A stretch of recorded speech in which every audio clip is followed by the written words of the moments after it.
Hello everyone, good morning to all. I am Pooja. आज हम discuss कर रहे हैं 17th and 18th of July के करंट अफेयर्स। तो काफ़ी कुछ नया सीखने आपको मिलने वाला है। वीडियो के एंड में आपको 2 क्वेश्चन मिलेंगे जो कि क्वेश्चन ऑफ द डे होंगे। इन दोनों क्वेश्चंस के आंसर आप हमें कमेंट सेक्शन में दे सकते हैं। इसके अलावा सीए रफ्तार एंड हमारी 6 मंथली जो मैगजीन करंट अफेयर्स की लॉन्च हुई है, अगर आप उसे परचेज करना चाहते हैं तो परचम की वेबसाइट या फिर एप्लीकेशन में विजिट करके आप उसे परचेज कर सकते हैं। और आपको मैं बता दूं, जो हमारी हिस्ट्री की सीरीज़ चल रही है, तो ट्यूसडे और Friday to the point series में हिस्ट्री के वीडियो अपलोड किए जाते हैं और अभी मॉडर्न हिस्ट्री चल रही है। इसके बाद हम मीडिवल एंड एंशिएंट हिस्ट्री को कवर करने वाले हैं। ओके, सो स्टार्ट करते हैं आज का सेशन। सबसे पहले बात करेंगे आज का इम्पॉर्टेंट डे।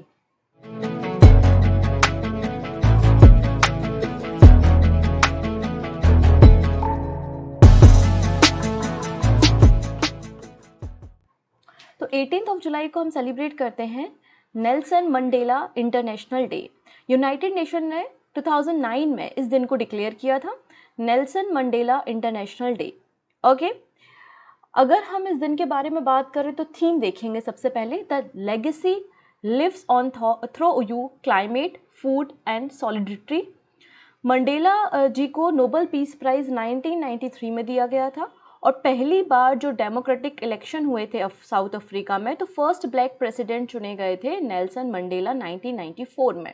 इनके पॉलिटिकल करियर से इन्होंने रिटायरमेंट 1999 में लिया था और 2013 में इनकी डेथ हुई थी।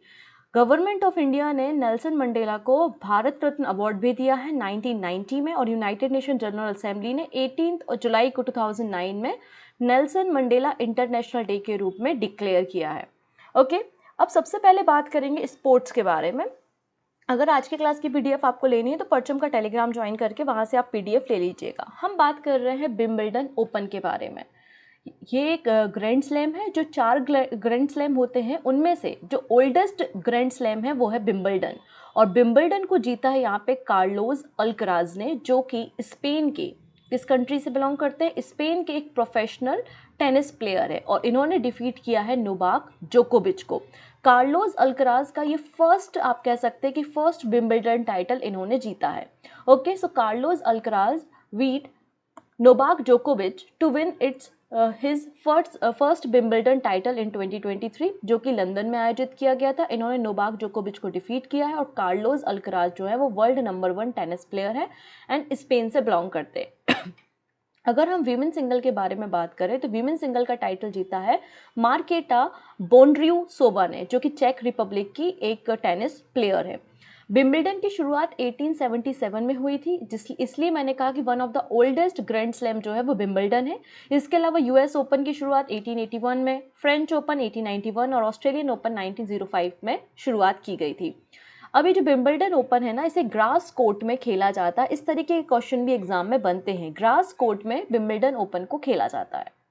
नेक्स्ट बात करते हैं एशियन एथलेटिक चैंपियनशिप के बारे में, जिसके मैस्कट लॉर्ड हनुमान को बनाया गया था। मैंने आपको बताया था कि अभी टूर्नामेंट चल रहा है, जब फिनिश हो जाएगा तो हम डायरेक्टली मेडल टैली पर डिस्कशन करेंगे। बीच बीच में मैंने कुछ प्लेयर्स के बारे में आपको, जैसे कि ज्योति आरजी, ऐसे ही कुछ प्लेयर्स के बारे में बीच बीच में आपको इन्फॉर्मेशन देती रही हूँ। आइए हम बात करते हैं मेडल टैली के बारे में। और मेडल टैली में भारत की रैंकिंग जो है वो 3rd नंबर पे है। भारत ने टोटल 27 मेडल जीते हैं। तो क्वेश्चन बनेगा, पहला क्वेश्चन, एशियन एथलेटिक चैंपियनशिप 2023 कहाँ पर हुई थी? तो बैंकॉक में हुई थी।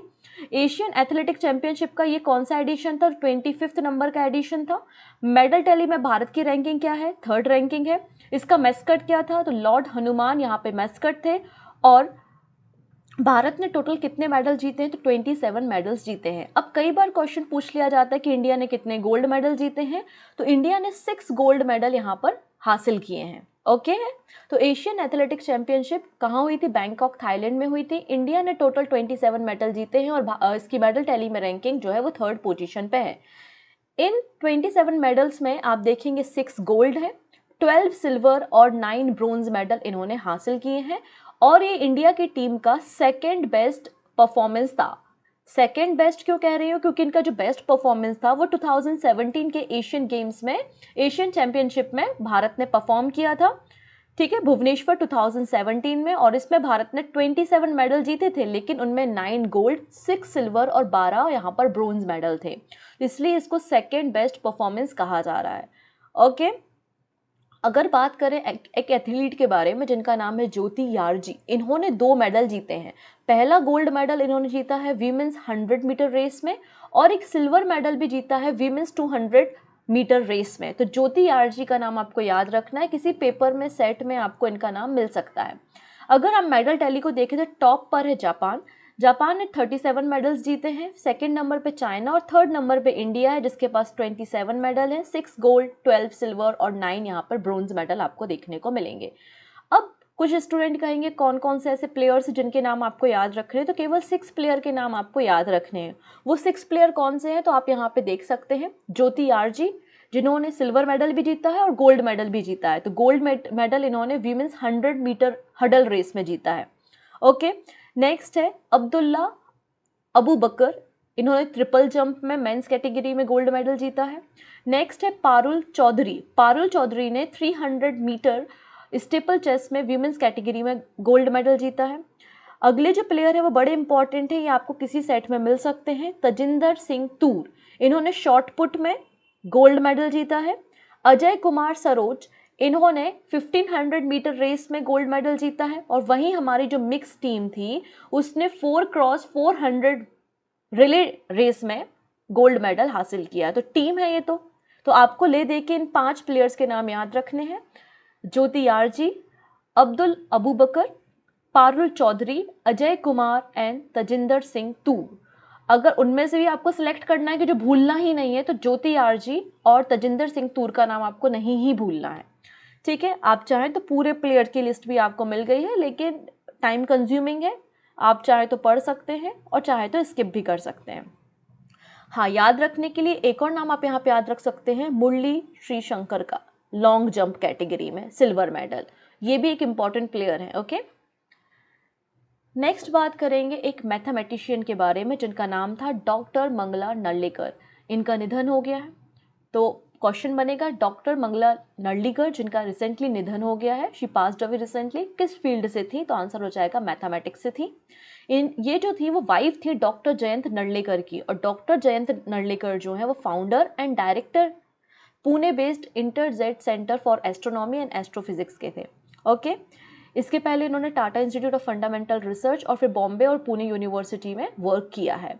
इनका जो बेसिकली वर्क था वो ज्योमेट्री, एनालिटिक्स और टोपोलॉजी पे था। इनके द्वारा कुछ बुक्स भी लिखी गई हैं जैसे कि अ कॉस्मिक एडवेंचर, एन ऐसे access to basic an easy access to basic mathematics and Ganit Gappa. ये सारी बुक्स जो हैं वो डॉक्टर मंगला नर्लिकर की हैं और ये एक मैथमेटिशियन थी जिनका कैंसर के कारण निधन हो गया है। अब जैसे कि अगर हम बात करें हमारे आरबीआई के बारे में, अगर भारत का सेंट्रल बैंक कौन सा है? रिजर्व बैंक ऑफ इंडिया है। अगर रिजर्व बैंक ऑफ इंडिया में कोई फीमेल गवर्नर बन जाए तो ये न्यूज़ तो पूरे साल चर्चा में रहने वाली रहती है और पूरे साल न्यूज़पेपर आपके जो एग्ज़ाम है उस पर पूछी जाएगी। वैसे यहाँ पे हम बात कर रहे हैं ऑस्ट्रेलियन रिजर्व बैंक के बारे में। ठीक है, रिजर्व बैंक ऑफ ऑस्ट्रेलिया के बारे में हम बात कर रहे हैं। तो रिजर्व बैंक ऑफ ऑस्ट्रेलिया की पहली वीमेन गवर्नर अपॉइंट हुई हैं जिनका नाम है मिशेल बुलॉक। ये मिशेल बुलॉक है जो कि फर्स्ट वीमेन बन गई हैं ऑस्ट्रेलियन सेंट्रल बैंक की। जब से ऑस्ट्रेलियन सेंट्रल बैंक बना है तब से अभी तक कोई भी वहाँ पे फीमेल गवर्नर नहीं थी, सिंस 1960। इन्होंने फिलिप लो को सक्सीड किया है। एक्चुअली यहाँ पर जो ऑस्ट्रेलियन बैंक है, रिजर्व बैंक ऑफ ऑस्ट्रेलिया है, उसमें जो गवर्नर होते हैं ना उनका टेन्योर 7 ईयर्स का होता है, 7 साल का होता है। तो इनकी भी जो अपॉइंटमेंट हुई है वो 7 ईयर्स के लिए हुई है। इसके पहले एज अ डिप्टी गवर्नर ये रिजर्व बैंक ऑफ ऑस्ट्रेलिया में काम कर रही थी। इनका जो टेन्योर है वो 18 सितंबर 2023 से शुरू होने वाला है। 7 ईयर टर्म का ये इनका टेन्योर रहेगा। ओके, चलिए अब बात करते हैं golden peacock environment management award के बारे में। ये जो golden peacock environment management award होता है बेसिकली उन कंपनीज या उन फर्म्स को दिया जाता है जो कि कार्बन फुटप्रिंट कम करने के लिए काम करती है। मतलब कार्बन एमिशन को और जो भी हमारे क्लाइमेट के लिए जो चीज़ें सही नहीं है उनको रिड्यूस करने के लिए जो फर्म काम करती हैं उनको ये अवार्ड दिया जाता है। जैसे कि आप ज़ीरो वेस्ट कर सकते हैं, लैंडफिल, सिंगल यूज़ प्लास्टिक को बैन कर सकते हैं अपने प्रोडक्टिविटी में, वाटर पॉजिटिव ऑपरेशन हो गया, रिन्यूएबल एनर्जी को आप प्रमोट कर रहे हैं। इस तरीके से एक एनवायरनमेंट मैनेजमेंट आप स्ट्रेटजी फॉलो करते हुए प्रोडक्शन कर रहे हैं तो उस केस में गोल्डन पिकॉक एनवायरनमेंट अवार्ड दिया जाता है। ठीक है, 2021 में आप देखेंगे तो steel authority of India limited को ये अवार्ड दिया गया था। लगातार 3 साल सेल को ये अवार्ड दिया है और इस साल का अवार्ड जाता है किसे? अडानी ट्रांसमिशन लिमिटेड को। तो इंडियन कंपनी है अडानी ट्रांसमिशन लिमिटेड, इसे golden peacock environment management award दिया जा रहा है by the institute of director in the power transmission sector and managing director in the CEO of Adani transmission limited कौन है? अनिल सरदाना है। अब यहाँ पे कुछ समय पहले प्राइम मिनिस्टर मोदी ने कहा था कि हम कंट्री में 7 पीएम मित्र पार्क को सेटअप करेंगे। यहाँ पे महाराष्ट्र के अमरावती में एकनाथ शिंदे ने, जो कि महाराष्ट्र के सीएम भी हैं, उनके द्वारा इनॉग्रेट किया गया है PM Mitra park. Okay, so Maharashtra CM Eknath Shinde inaugurate PM mega integrated textile regional and apparel park PM Mitra park at Amravati, और इसमें पीयूष गोयल जो कि यूनियन टेक्सटाइल मिनिस्टर है वो भी शामिल थे। ये जो पीएम मित्र पार्क है बेसिकली टेक्सटाइल इंडस्ट्री को प्रमोट करता है और गवर्नमेंट ऑफ इंडिया का एम है कि 7 पीएम मित्र पार्क को टेक्सटाइल इंडस्ट्री को बूस्ट करने के लिए पूरी कंट्री में सेटअप किए जाएंगे। पीएम मित्र पार्क का एम आपको समझ में आ गया कि world class amenities and infrastructure provide करना है जिससे फॉरेन डायरेक्ट इन्वेस्टमेंट भी टेक्सटाइल इंडस्ट्री में आए और नई जॉब को क्रिएट किया जा सके। पीएम मित्र पार्क इंस्पायर है 5F से। 5F का मतलब है farm to fiber to factory to fashion to foreign. ये प्राइम मिनिस्टर मोदी का विजन है, इसलिए प्राइम मिनिस्टर मोदी ने डिसाइड किया है कि 7 पीएम मित्र पार्क को हमारी कंट्री में सेटअप किया जाएगा। उनमें से एक अमरावती में इनॉग्रेट किया गया है। नेक्स्ट है नामदा आर्ट। ये जो आर्ट वर्क दिखाई दे रहा है ये इसको कहते हैं नामदा आर्ट और ये जम्मू एंड कश्मीर का आर्ट है। इसको रिवाइव किया गया। एक स्कीम आपने सुनी होगी प्रधानमंत्री कौशल विकास योजना। इस प्रधानमंत्री कौशल विकास योजना के अंतर्गत बेसिकली क्या किया जाता है, जो उस पर्टिकुलर रीजन के लोग हैं उनको अलग अलग इंडस्ट्रीज़ में उनको ट्रेनिंग दी जाती है और उनसे काम लिया जाता है जिससे उनको रोजगार भी मिलता है, अर्निंग भी होती है। तो इसी तरीके से इसी योजना के अंतर्गत, इसी स्कीम के अंतर्गत प्रधानमंत्री कौशल विकास योजना ने पायलट बेसिस पे जम्मू एंड कश्मीर में इस प्रोग्राम को शुरू किया था और इस आर्ट को रिवाइव किया है, नामदा आर्ट प्रोडक्ट। इसमें लगभग 2000 से ज़्यादा वर्कर्स को ट्रेनिंग प्रोवाइड की गई और इस वर्क को रिवाइव किया गया और अब फाइनली एक्सपोर्ट किया जा रहा है इस वर्क को यूके में। Okay, so union minister of state for skill development Rajeev Chandrasekhar ने पहला जो बैच है नामदा आर्ट प्रोडक्ट का वो एक्सपोर्ट कर दिया है यूके, यूनाइटेड किंगडम में। ठीक है, यहाँ पे 6 डिस्ट्रिक्ट्स थी जो कश्मीर रीजन की, वहाँ पर इंडिविजुअल वर्कर को ट्रेनिंग प्रोवाइड की गई थी नामदा आर्ट की। तो पहला क्वेश्चन नामदा आर्ट कहाँ से बिलोंग करता है, तो आंसर हो जाएगा जम्मू एंड कश्मीर। दूसरा क्वेश्चन बनता है कि नामदा आर्ट प्रोडक्ट को किस कंट्री में एक्सपोर्ट किया जा रहा है, तो यूके में। तीसरा है किस इनिशिएटिव, किस स्कीम के अंतर्गत यहाँ पे वर्कर्स को या फिर इस स्कीम को, इस आर्ट को रिवाइव किया गया, तो आंसर हो जाएगा प्रधानमंत्री कौशल विकास योजना के अंतर्गत। अगर इस आर्ट के बारे में आप बात करेंगे तो मुगल एम्परर थे अकबर, उन्होंने 16वीं सेंचुरी में अपने हॉर्स को ठंड से प्रोटेक्ट करने के लिए एक कवर, एक फर यहाँ पे बनाया था, तैयार किया था, वहाँ से नामदा आर्ट की शुरुआत होती है। इसे इंट्रोड्यूस किया था सूफी सेंट जिनका नाम था शाह-ए-हमदान, कश्मीर में इसे इंट्रोड्यूस किया गया था। बेसिकली जो भेड़ का ऊन होता है उसके ज़रिए एक कलरफुल एम्ब्रॉयडरी करके यहाँ पर इस कारपेट को तैयार किया जाता है और बहुत ही यूनिक थीम, फ्लोरा पैटर्न, कई सारे पक्षियों के, पेड़ पौधों के चित्र इसमें बनाए जाते हैं। ये जो प्रैक्टिस है वो एशिया, ईरान, अफगानिस्तान और इंडिया में चलती है। नेक्स्ट बात करेंगे बोनालू फेस्टिवल। जून जुलाई के महीने में ये फेस्टिवल सेलिब्रेट किया जाता है हैदराबाद में। सो ये एनुअल मतलब हर साल सेलिब्रेट किया जाने वाला फेस्टिवल है जिसका नाम है बोनालू। तो बोनालू फेस्टिवल कहाँ पे सेलिब्रेट किया जा रहा है, हैदराबाद में। बोनम का मतलब होता है मील इन तेलुगु, तो बोनम का मतलब क्या है, मील इन तेलुगु, जिसमें मदर गॉडेस को मील मतलब फूड ऑफर किया जाता है और यहाँ पे यलम्मा जो काली देवी ही हैं उनकी यहाँ पे पूजा की जाती है। तो बोनालू फेस्टिवल कहाँ से रिलेटेड है, तो आंसर हो जाएगा हैदराबाद से। नेक्स्ट बात करेंगे UK sign treaty to join trans Pacific free trade bloc. अब ये क्या है देखिएगा, यूनाइटेड किंगडम पहला ऐसा कंट्री बन गया है जो कि एशिया पैसिफिक रीजन में, या फिर कह सकते हैं पहला यूरोपियन कंट्री बन गया है जिसने CPTPP को ज्वाइन किया है, मतलब comprehensive and progressive agreement for trans Pacific partnership. तो यूके ने ज्वाइन किया है comprehensive and progressive agreement for trans Pacific partnership और यूके ऐसा करने वाली पहली यूरोपियन कंट्री बन गई है। इसका मकसद क्या है? इसका मकसद है इकोनॉमी को बूस्ट करना, to grow the country's economy and provide access for British business to market of over 500 million people. ये एक फ्री ट्रेड एग्रीमेंट है जिसके अंदर 11 नेशन आते हैं, जिसके अंदर 11 कंट्रीज आती हैं, जैसे कि Australia, Brunei, Canada, Chile, Japan, Malaysia, Mexico, New Zealand, Peru, Singapore and Vietnam. और इस पूरे ग्रुप को ज्वाइन किसने किया है? यूके ने, बेसिकली ट्रेड करने के लिए, इकोनॉमी को बूस्ट करने के लिए। अब यहाँ पे देखिएगा हमारे जो कंट्री के प्राइम मिनिस्टर हैं वो विजिट पे गए हुए थे फ्रांस, और फ्रांस के बाद विजिट पे गए यूएई। ओके, और यूएई जाके कुछ मेमोरेंडम साइन किए हैं, एमओयू साइन किए हैं, उन पे हमें डिस्कशन करना है। So India and UAE sign historic memorandum of understanding, मतलब MoU on LCS system. LCS system मतलब लोकल करेंसी सेटलमेंट। आपको पता है जब फ्रांस गए थे प्राइम मिनिस्टर मोदी तो वहाँ पे भी यूपीआई को इंट्रोड्यूस किया था और इंडियन रुपीज़ या लोकल करेंसी में ट्रेड करने की बात की थी। वैसे ही जब यूएई गए तो वहाँ पर भी इन्होंने कहा कि हम जो अपना सेटलमेंट करते हैं, ट्रेडिंग करते हैं, वो इंडियन रुपी एंड यूएई दिरहम में हम करेंगे, जिससे हमें किसी दूसरी करेंसी पे डिपेंड ना रहना पड़े, स्पेशली डॉलर पे। तो ये है आपका LCS मतलब लोकल करेंसी सेटलमेंट सिस्टम। तो इंडिया और यूएई ने एमओयू साइन किया है लोकल करेंसी सेटलमेंट सिस्टम पे, जिससे क्रॉस बॉर्डर ट्रांजैक्शन को दोनों कंट्री अपनी लोकल जो करेंसी है उसमें कर सकती है, मतलब इंडियन रुपीज़ में और यूएई दिरहम में। It will reduce dependence on international currency.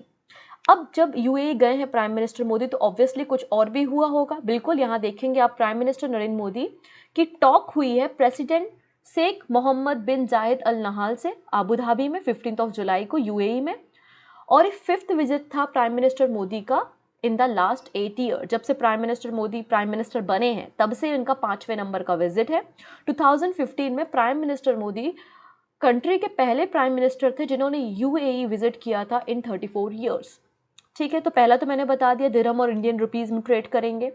UPI, यहाँ पे यूपीआई को लिंक करने की बात की है as a payment platform UAE में। आईआईटी दिल्ली का कैंपस यूएई में सेटअप किया जाएगा। इसके अलावा इंडिया सपोर्ट कर रहा है यूएई चेयरमैनशिप ऑफ COP28। तो COP28 की चेयरमैनशिप किसके पास है? यूएई के पास है, जो को सपोर्ट कर रहा है भारत।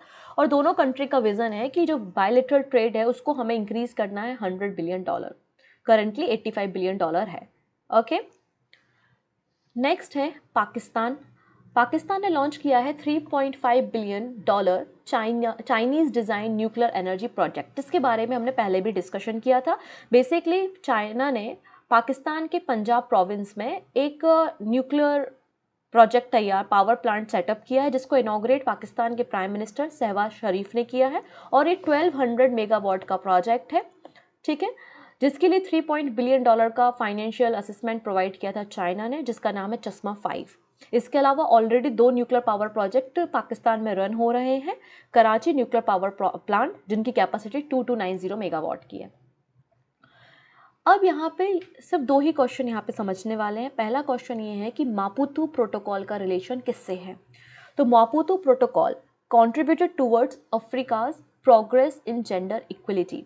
बेसिकली मापुतु प्रोटोकॉल एक इंटरनेशनल ह्यूमन राइट डॉक्यूमेंट है जो कि अफ्रीका कॉन्टिनेंट में जो कंट्रीज़ हैं वहाँ की रहने वाली वीमेंस के राइट को प्रोटेक्ट करने की बात करता है। इट इज़ ना international human document for the protection of women's and girls right in Africa. इसे 2003 में अडॉप्ट किया गया था मोजाम्बिक में by the African union. African union में 55 मेंबर स्टेट है, जिनमें से 45 ने इसे रेटिफाई कर दिया था। बाकी कुछ कंट्रीज अभी बाकी है जिन्होंने रेटिफिकेशन यहाँ पे नहीं दिया। इसका ऑब्जेक्टिव आपको क्लियर हो गया है कि जो जेंडर इनइक्वलिटी है या जो डिस्क्रिमिनेशन है और जो वायलेंस हो रहा है वीमेंस पे अफ्रीका कॉन्टिनेंट में, उसको कम करना है, ये इसका मकसद है, एलिमिनेट करना है। और उसी से रिलेटेड है आपका Maputo protocol. There has been some progress on the gender equality in African continent. Recently एक रिपोर्ट पब्लिश हुई है, उस रिपोर्ट में कहा गया है कि मापुतो प्रोटोकॉल को साइन करने के बाद अफ्रीकन कॉन्टिनेंट की जो महिलाएं हैं उनके के साथ डिस्क्रिमिनेशन के जो केसेस थे वो कम हुए हैं और जेंडर इक्वलिटी में प्रोग्रेस हुआ है। लेकिन हर एक रीजन में ये अनइवन है, मतलब हर एक कंट्री में हर एक स्टेट में सेम कंडीशन नहीं है। And the protocol has target of universal ratification in Africa by 2028. Okay? तो आपको बस याद रखना है कि इस प्रोटोकॉल का रिलेशन किस चीज़ से है। नेक्स्ट बात करेंगे एक्सपोर्ट प्रिपेयर्डनेस इंडेक्स रिपोर्ट 2022। तो पहला और बहुत इंपॉर्टेंट क्वेश्चन है कि ईपीआई इंडेक्स को कौन रिलीज करता है। तो ईपीआई इंडेक्स को रिलीज करता है नीति आयोग, और ये 3rd नंबर का एडिशन है। कौन सा एडिशन है? 3rd नंबर का एडिशन है। और नीति आयोग ने recently 3rd edition EPI index का इशू किया है, जिसमें स्टेट और यूटी का क्या परफॉर्मेंस है एक्सपोर्ट में, एक्सपोर्ट परफॉर्मेंस फाइनेंशियल ईयर 22 का यहाँ पर दिखाया गया है, जिसके आधार पे इस इंडेक्स को पब्लिश किया गया है। बेसिकली 4 यहाँ पे पैरामीटर या पिलर होते हैं जिसके आधार पे इस इंडेक्स को पब्लिश किया जाता है। पॉलिसी, बिजनेस इकोसिस्टम क्या है, एक्सपोर्ट इकोसिस्टम क्या है, एंड एक्सपोर्ट परफॉर्मेंस क्या है। अब अलग अलग कैटेगरी में अलग अलग राज्यों ने टॉप किया है। जैसे कोस्टल स्टेट की अगर हम बात करें तो आप देखेंगे यहाँ पर आपको स्टेट मिलते हैं 9 स्टेट जो कि हमारे कोस्टल स्टेट हैं, और उसमें तमिलनाडु ने टॉप किया है, उसके बाद महाराष्ट्र, कर्नाटका एंड देन गुजरात है। वहीं अगर हिली या हिमालयन रीजन में बात करते हैं तो उत्तराखंड ने हिमालयन स्टेट में उत्तराखंड ने यहाँ पे टॉप किया है।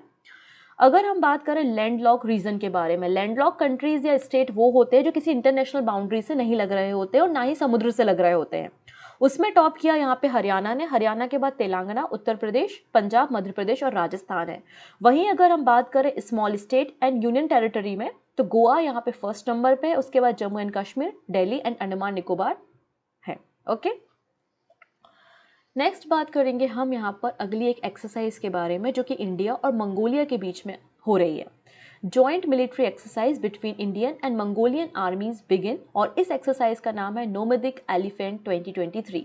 ये 15th नंबर का एडिशन है जो कि मंगोलिया के उलन बटार में हो रही है। 17 जुलाई से 31 जुलाई के बीच में ये एक्सरसाइज कंडक्ट होनी है।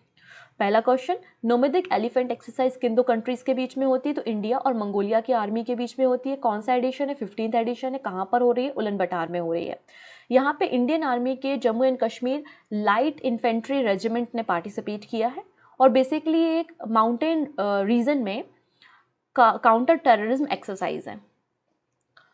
नेक्स्ट बात करेंगे, इंडिया इंट्रोड्यूस कर रहा है K9 वज्र जो कि एक आर्टिलरी गन्स है, मेड इन इंडिया है, L&T ने इसे तैयार किया है। तो मेड इन इंडिया K9 वज्र आर्टिलरी गन, इसको इंट्रोड्यूस करने जा रहा है इंडियन आर्मी हमारी ट्रूप्स के लिए ईस्टर्न लद्दाख सेक्टर में। ऑलरेडी इनके पास स्पाइक मिसाइल हैं, लेकिन अब इस वज्र K9 को लॉन्च किया जा रहा है। इस सिस्टम को L&T ने तैयार किया है with the technology transfer from the south Korea. मतलब साउथ कोरिया से हमने टेक्नोलॉजी ली और उसके बाद भारत में से मैन्युफैक्चर किया गया है by the L&T group. Okay, इसकी खास बात इस सिस्टम की ये है कि यहाँ पे डिजिटल फायर कंट्रोल सिस्टम है। क्या है? यहाँ पे डिजिटल फायर कंट्रोल सिस्टम है, और ये मल्टीपल राउंड में मल्टीपल फायर को कर सकता है, और इसकी रेंज जो है वो 40 किलोमीटर की रेंज है।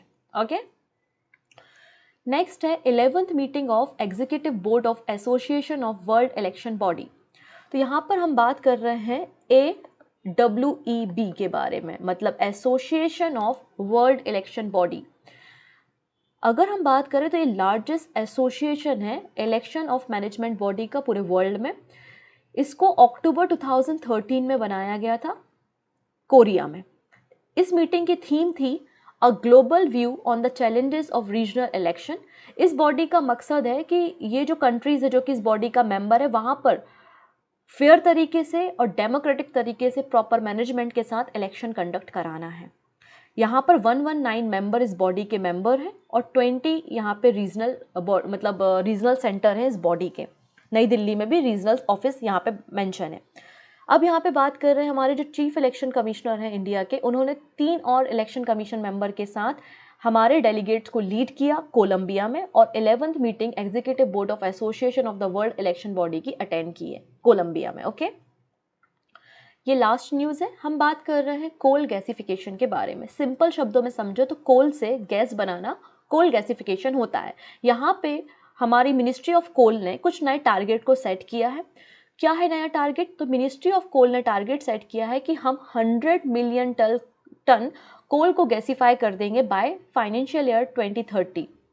कब तक? 2030 तक। ऐसा मिनिस्ट्री ऑफ कोल ने अनाउंसमेंट किया है। ठीक है, Coal Ministry announced that it is considered a comprehensive scheme to promote coal gasification project for both government public sector undertaking and the private sector undertaking with outlet of 6,000 crore rupees। इसमें क्या किया जाएगा? इसमें produce की जाएगी syn gas. क्या produce किया जाएगा यहाँ पे? सिन गैस प्रोड्यूस किया जाएगा। सिन गैस बेसिकली एक मिक्सचर होता है जिसमें carbon monoxide, hydrogen, carbon dioxide, methane, water vapour शामिल होते हैं। ठीक है, यहाँ पर बेसिकली जो कोल है उसको ऑक्सीजन की प्रेजेंस में और स्टीम के साथ ब्लो किया जाएगा और एक हाई प्रेशर पे हीट जनरेट की जाएगी और इसको सिन गैस में कन्वर्ट किया जाएगा। इस पूरे प्रोसेस को हम कोल गैसिफिकेशन कहते हैं। हमारा यहाँ पे मकसद है बेसिकली कोल गैसिफिकेशन में भी पॉल्यूशन होता है, लेकिन pollution level as comparison directly coal को जलाने के कंपैरिजन में कम होता है। तो जो लोकल पॉल्यूशन प्रॉब्लम है उसको थोड़ा सा रिड्यूस करना है। ठीक है, इसके अलावा हमारी जो डिपेंडेंसी है नेचुरल गैस पे, मीथेन पे, उस डिपेंडेंसी को थोड़ा सा कम करना है, इसलिए कोल गैसिफिकेशन का टारगेट यहाँ पे सेट किया गया है। अंत में कुछ शॉर्ट न्यूज़ है। सबसे पहले हम बात कर रहे हैं दुधवा टाइगर रिजर्व। कहाँ पर है ये? उत्तर प्रदेश में है। दुधवा टाइगर रिजर्व में एक इंडेंजर बर्ड स्पीसीज को देखा गया जिसका नाम है ज़ेर्डन बैबलर। तो ज़ेर्डन बैबलर क्या है? एक पक्षी की प्रजाति है जो कि इंडेंजर कैटेगरी में आती है और इसको स्पॉट किया गया था दुधवा टाइगर रिजर्व जो कि उत्तर प्रदेश में है। नेक्स्ट बात करेंगे असम की एक रिफाइनरी के बारे में जिसका नाम है नुमलीगढ़ रिफाइनरी इन असम। इसको शेड्यूल ए ग्रेड में अपग्रेड किया गया है, कैटेगरी में अपग्रेड किया गया है, पहले ये शेड्यूल बी में शामिल थी। नेक्स्ट है 7th edition of Indian mobile congress. तो 7th addition Indian mobile Congress का 27 और 29 अक्टूबर के बीच में प्रगति मैदान नई दिल्ली में होगा इस साल, जिसको होस्ट करेंगे department of telecommunication and cellular operator association of India. तो 7th नंबर की इंडियन मोबाइल कांग्रेस कहाँ पर होगी? भारत में होगी, प्रगति मैदान में होगी, नई दिल्ली में। This is the question of the day. 2 question है। पहला क्वेश्चन है who has been appointed as the next ambassador of India to Lithuania. तो लिथुआनिया में भारत का नया दूत किसे अपॉइंट किया गया है? 4 ऑप्शन है, आलोक Sinha, Devesh Uttam, Shweta Anand and Rajeev Kumar. And second question है किस यूनियन टेरिटरी में ने मोबाइल दोस्त एप्लीकेशन को लॉन्च किया है? जम्मू एंड कश्मीर, गुजरात, हिमाचल प्रदेश या फिर पंजाब। इन दोनों क्वेश्चंस के आंसर आप हमें कमेंट सेक्शन में दे सकते हैं और राइट आंसर भी आपको वहीं पे प्रोवाइड कर दिया जाएगा। ओके, सो मिलते हैं नेक्स्ट वीडियो में। Take care.